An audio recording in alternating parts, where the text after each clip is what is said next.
Hey guys, how about that week one? I was just reviewing my notes. Can never have too many tips and tricks when it comes to costuming. A big thank you to Calvin Brooks for sharing his. We'll move right along. It's week two. And for week two, I wanted to talk about something that's a huge topic here in our world, and that's pageantry. You can do all kinds of pageants. A national pageant, local bar pageant, or even an online pageant. Sorry, couldn't resist. But either way, there's always going to be some simple tips and tricks for that as well. So what I wanted to do was bring someone on that has a unique perspective, who's not only done pretty much every genre of pageant, but maybe online, but also seen what it's like to lose and win. So, without further ado, I'm going to bring on someone who's very special to my heart. He's my drag dad, and he's currently a judge on season 2 of Kingly, Rise of a Drag King, which is airing now. Sorry, couldn't resist. Ladies and gentlemen, all the way from Nashville, Tennessee, to teach you Pageant 101, I give you D-Luv Saviyon.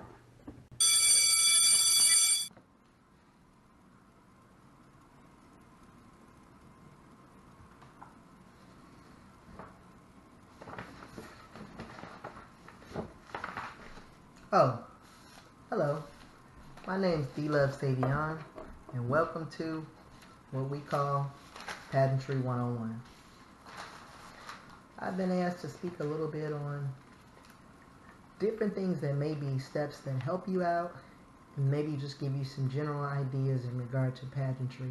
If it, one, may be right for you, and two, just some things that will help you along the way.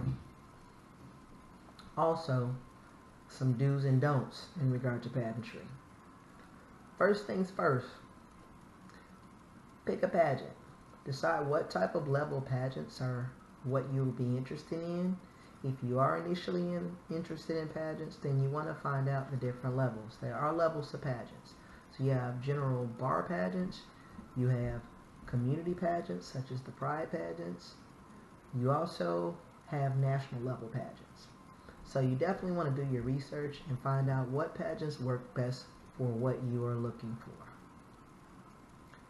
None of these other things will be in any particular order, just other things that in regard to my experience and my experience in talking to other kings regarding different things that are important regarding pageantry. While there are a lot of different pageantry systems that you can compete in, like I mentioned, do also know the different pageantry systems do have different categories. So some may have categories such as the general, of course, talent, evening wear, or also sometimes known as formal wear. You also will have generally a presentation. Presentation can be judged or non-judged depending on the pageant. You also, in some pageants, do have different categories that may not be in some, such as creative evening wear, question and answer. Some pageants do not contain an interview, and also sportswear. Keep in mind that some pageants that have sportswear can be a couple of different areas. One could be runway looks, top models on the runway that you may see, high fashion. Others may also sometimes include sports category for sportswear. So that leads to my next thing that's very, very beneficial in pageantry, and that's doing your research. Do make sure that you do, not only in doing your research for the categories, don't forget to study the history of the pageantry system regarding formers, how the pageantry system may have been started, other divisions of the pageantry system, and then also current ratings. There are also other things that are very, very important in regard to pageants. One of those being professional at all times, not only when you are in the venues competing. Of course, we can't all win, so of course if you may not be crowned on that night, etiquette on how to control yourself. Also, remember that your entourages, your crews, your dancers, your dressers, and even your supporters can also sometimes shed a negative light on you when competing in pageants. We can all be very, very passionate about those that we support and love and sponsor. But remember, especially, you can't always control those that come to support you in the crowd. But your entourage is a direct reflection of you when you are competing in pageants. So always remember to make sure that they are always briefed and understand the importance of their role in regard to the contest that you've invested your time and your money in. Another thing that's very, very important is to not limit yourself to the different types of pageants that you do. If you are very serious about doing pageants, then definitely try to branch out and be as flexible and do as many different pageants as you can if you have the wherewithal to do so. Don't push yourself beyond your limits. So if you know that something may be too much of a stretch for you, not to say that you can't do it, but be realistic enough to know that sometimes maybe right now may not be the best time, and maybe make plans for later. It's never too early to start preparing for a pageant. So whether that pageant be this year or whether that pageant be a couple years from now, make the necessary steps and set your blueprint so you can definitely be successful. One of the things that's most important in pageantry, as far as one of the things that is a staple, proper preparation prevents poor performance. That is something that is lived by in pageantry systems, although it's not always followed. Always try to get yourself a clear and concise idea of initially where you want to go. Things may be altered along the way, and there may have to be a plan B, C, or D, but initially you have an initial blueprint of what you want to bring to the stage, and then that makes it a lot easier when you maybe have to revamp, and sometimes may have to go back to the drawing board in regard to certain situations. However, there are certain things that you've already got out of the way and already checked off of your list along the way. Another thing that's very, very important is investing in your brand. You are a brand. If you are competing for pageants, your brand is your name, the titles that you've represented, how well you've represented the titles, also how you handle yourself on and off stage and the relationships that you build. That brand can lead to bookings, that brand can lead to travel, that brand can lead to a lot of successful things in regard to pageantry. However, you don't want to make wrong impression. You can't always be perfect in regard to everyone, so don't try. Be yourself. However, you do want to make sure that you always try to be professional and always try to put yourself in the most positive light possible, realistically. There are situations that sometimes may cause conflict or misunderstanding, but do always try to be polite and professional and always keep open means of communication in regard to those situations. Also, in times of conflict, do remember that social media is now the outlet to air out any grievances regarding any potential promoters, other contestants, or anything of that nature in regard to your pageantry reign or competing. We all can't win, and yes, we sometimes may be feeling a certain kind of way after a pageant, but realistically, after you give yourself some time, clear your head, and lay back down and look at those score sheets, most of the time there were things that maybe we just didn't want to accept that were flaws, or things that we may not have seen or our supporters may not have seen that we could make better for next time. So if it's something that's truly in your heart, don't give up. Try again. Also, don't push yourself to unrealistic expectations.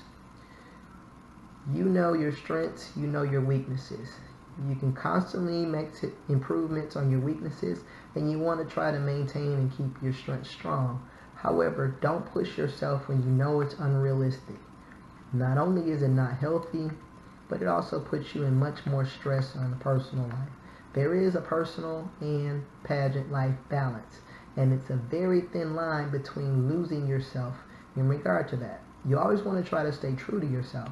And if you get very, very involved in pageants, there is a fine line that you will have to balance and sometimes even step away from to keep yourself from teetering one way or the other. There's another thing that I really want to talk about that's very, very important in pageants, and that is winning a pageant in your reign One is how much you work to promote your reign and to make yourself visible. A successful reign, in most cases, of course, you want a lot of contestants, but a successful reign does not necessarily guarantee contestants. A successful reign is being visible. A successful reign is making sure that you stay in touch with your contestants. A successful reign is promoting your system in not only a positive light, but everywhere you can possibly promote within your free time outside of your personal life. It also sometimes means sacrificing some of your personal life outside of your work requirements. Sometimes if you definitely want to make your place known in regard to your reign and also get the word out to as many contestants as possible, there will need to be some sacrifice. Understand that trophy looks very, very good. However, the reality of it is that you do have to sacrifice. There will be a lot of time that you have to take. There will be a lot of travel. You will have to invest in your brand, and your brand is essentially you. Promoters cannot do everything. National promoters cannot do everything, nor is it their responsibility. Understand that when you compete to win a title, you are applying for essentially a job. That job you have for 365 days of the year. And it's important for you to show up to that job and to do your 110% just like any other job that you were clocking into on a 9 to 5 that pays your bills, your mortgage, your car note, insurance, or anything else. Sometimes it's important to know that don't set your expectations too high. Understand that what's in that contract is initially all that is promised to you. Promoters a lot of times will be very, very generous above that. However, remember that they are not required to. So as long as your promoter meets the guidelines or the requirements of what is stated in that contract, you are not promised or owed anything above that. The reality of that can make a big difference regarding a happy and an unhappy reign. Understand that you signed up on that line, and so you said for 365 days, I promise to be the best title holder that I can possibly be, and promote and put your system in a positive light, and try to encourage the further continuation of your pageantry system in the future. So that is a very, very important key to remember. Hopefully some of these things have benefited you along the way. I am not an expert on the issue, but I do definitely have a lot of experience in regard to it, as well as had a lot of knowledge instilled in me over the years in regard to pageantry. It is something that I dearly love, and I'm definitely happy to share what I've shared with you today. Again, my name is D-Luv Saviyon, and thank you for joining me for Pageant 101.